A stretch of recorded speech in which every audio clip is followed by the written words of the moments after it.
Oi gente, tudo bom? Sejam bem-vindos a mais um vídeo do canal e ao primeiro vídeo do quadro Descomplica, um quadro onde eu vou descomplicar, explicar, dar minha opinião e a minha visão, explicar a minha visão sobre acontecimentos, principalmente do mundo pop, mas outros acontecimentos que eu acho muito importante serem ressaltados e que eu não vejo ser tão comentados assim na internet.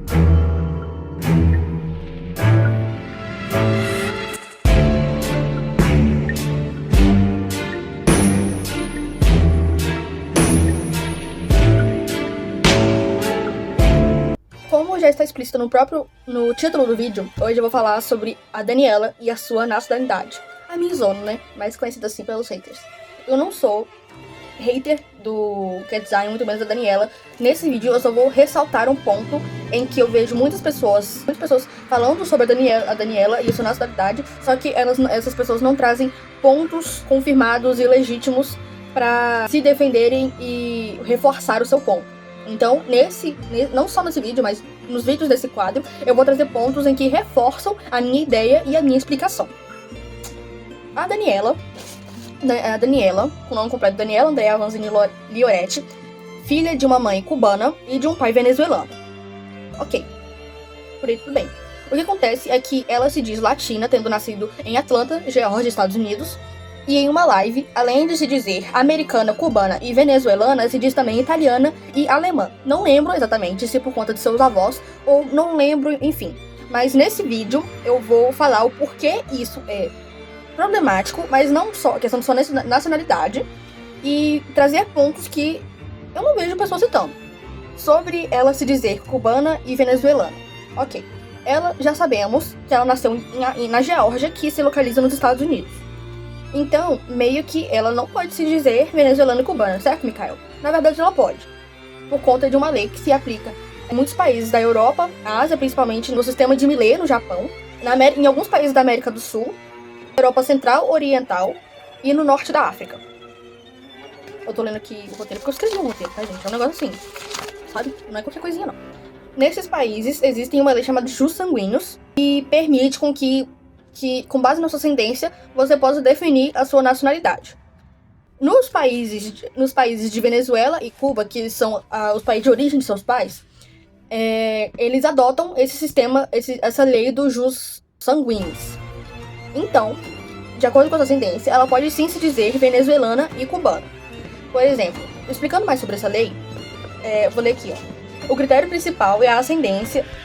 A criança que adquire a nacionalidade de seus pais, independentemente do país onde ela nasceu. A tradução de jus sanguíneos é direito de sangue, ou seja, de acordo com o seu sangue de ascendência, guardem essa informação, de acordo com o seu sangue de ascendência, você pode se dizer de uma nacionalidade não tendo nascido nesse país. Exemplo, se um casal em que o pai é italiano e o filho e a mãe é japonesa e essa criança nasce, sei lá, no México, ele pode se dizer mexicano por ter nascido no México, ele pode se dizer japonês por sua mãe ser japonesa, e ele pode se dizer italiano por seu pai ser italiano. Isso acaba que em alguns países não é aplicado. Por exemplo, na França, existe lei em que se você não tem uma ascendência francesa, você não pode se considerar francês. Mas isso é outro caso. O caso da Daniela é esse, e ela também, numa live, ela se diz italiana e alemã. Eu não lembro ao certo se nessa live ela diz que ela tem essa nacionalidade por conta de seus avós. Mas mesmo se tivesse por conta de seus avós, ela só pode, a lei jus sanguíneos só funciona em casos de ascendência, ou seja, seus pais têm aquela nacionalidade. Então, mesmo que os avós dela fossem italianos ou alemãos, ela não poderia se dizer nenhuma dessas nacionalidades, porque a lei jus sanguíneos não se adapta a isso, se adapta apenas à nacionalidade dos seus pais. O problema da nacionalidade forçada da Daniela já começa aí, porém o ponto que eu quero chegar é outro. Ela se diz cubana e venezuelana, e ela pode dizer que é cubana e venezuelana por conta dessa lei. Ela também é americana, ela nasceu em solo americano, cresceu em solo americano e sempre esteve em solo americano, até ir pra Coreia, fazer audição lá na Hybe, eu já falo Big Hit, gente, lá na Hybe, enfim.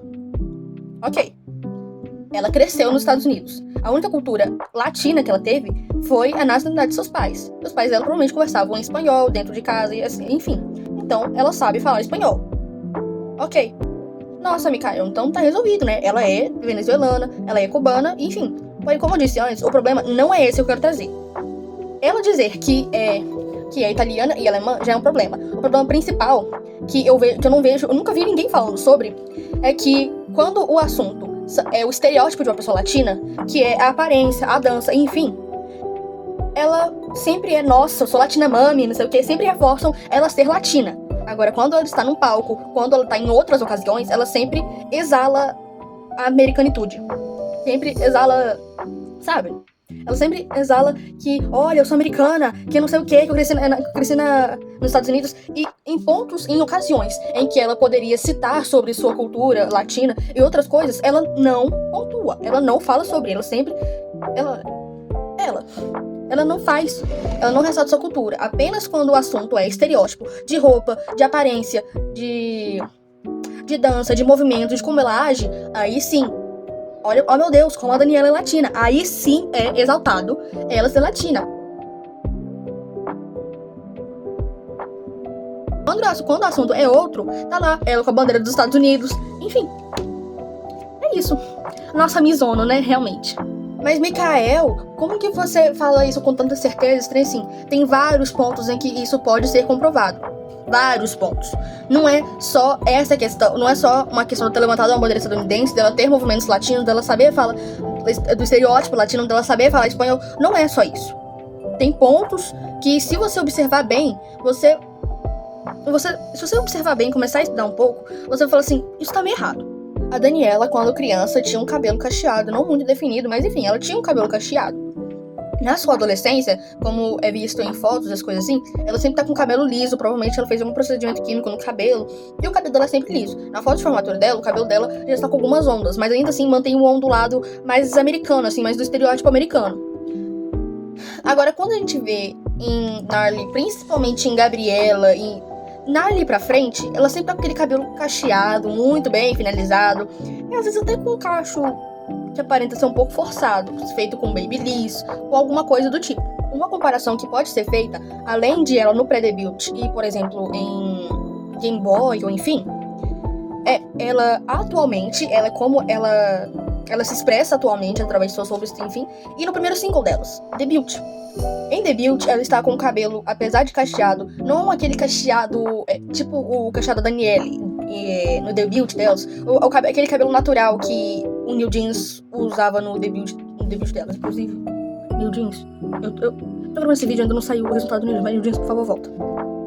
Mas ela tá usando um cabelo cacheado que não é ressaltado, que inclusive tá pintado de loiro, enfim. E a sua vestimenta é uma vestimenta de adolescente do high school, alguma coisa do tipo. Agora, atualmente, isso não tá ocupando a Gabriela, ocupando também as empresas que ressaltam essa latinitude, as coisas assim.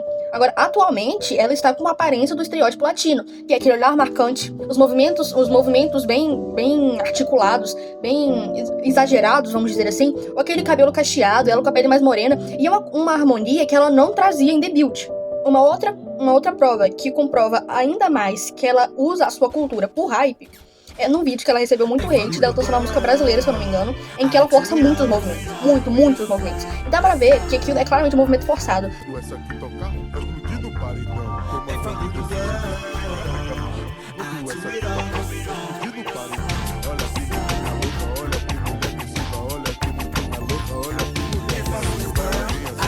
Se ela realmente tivesse uma cultura latina de dança, enfim, porque, querendo ou não, a gente sabe que nos Estados Unidos eles não têm essa cultura forte de dança, ou seja, eles são meio que duros.